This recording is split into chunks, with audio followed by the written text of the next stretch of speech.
So welcome back to our final session of Unit 1. In this session, we are dealing with ethical principles. In the previous section, we dealt with ethical theories. Let us look at ethical principles. But before then, let us briefly look at our session's objectives. So we are saying that by the end of this session, students should be able to define the term ethical principles, list at least 4 ethical principles, and explain any of the ethical principles we have listed. We mentioned ethical theories, and we are mentioning this time ethical principles. Now, ethical principles are rooted in ethical theories, and we are saying that ethical principles are part of a normative theory that justifies or defends moral rules and or moral judgments. Most well-discussed ones include, but not limited to, the principle of autonomy, justice, beneficence, and non-maleficence, or others would say non-malfeasance.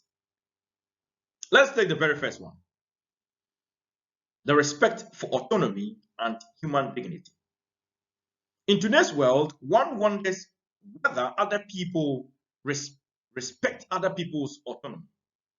Again, one wonders whether other people hold the view that others have dignity. I was discussing in my ethics class about the question of cloning and using human beings as test tubes in developing vaccines. In fact, usually Africans become the recipients or the test tubes. I remember growing up as a child, anytime people who came from other health organizations to our schools that they want to inject us with certain vaccines and immunities, my mom and dad will never allow us to go to school that very day because we cannot really trust them, where they are coming from, why they are bringing these vaccines, and why they are administering these vaccines. But the point is that every human being or moral agent has dignity and worth. Now, this principle holds that human beings should always be treated as themselves, as an end in themselves, and never merely as a means to an end. In other words, you must not use others as a means to achieving your personal or egoistic end. Why? This is because moral agents have the obligation to respect the autonomy of other moral agents and respect their privacy and appreciate that these are also human beings that must be respected. The next principle is beneficence or beneficence.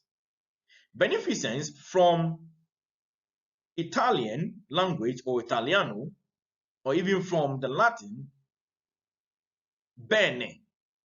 So at some point in time, I was learning Italiano. Then a colleague would meet you and say, "Buongiorno, Dr. Anderson or Signore Padre." That's a buongiorno. Then you ask you, "How much time?" And you say, "Bene" or "Grazie." So it means that bene means good. Now, what is this principle? The principle of doing good. Now, we are saying that the word beneficence means the act of mercy, kindness, and charity.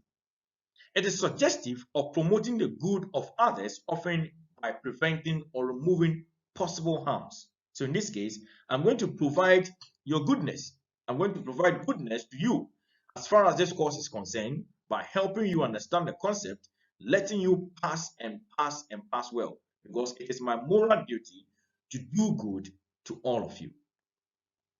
The next one is the principle of non-malfeasance or maleficence. Non means not.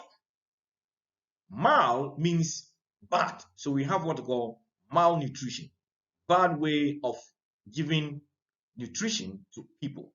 So the principle says that do no harm to other people. So this principle is based on a Latin maxim, primum non nocere. Primum non nocere. Now in Latin, I remember studying Latin small. In Latin, you pronounce the words as they are. Primum non nocere, which is translated as first, do no harm. In other words, the principle says that we should do no harm to our fellow moral agent or fellow human beings. Harm which is psychological and harm which is also physical. So as a moral agent, you must do no harm to your other moral agent in your offices, workplace, even at home. Let's go to the final principle, the principle of justice. This principle holds that each and every moral agent or human being must be given what is due him or her and should be recorded with that sense of respect in high esteem. In other words, human beings must be treated fairly with respect. But you see, in Ghana today and even the world today, you don't even appreciate this principle of justice. People go through several challenges. They are due what must be given them, but they are not given. Look at this whole issue of men's gold. People have been duped.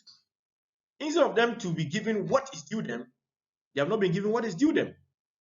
People are dying, people are having stroke, and all of these.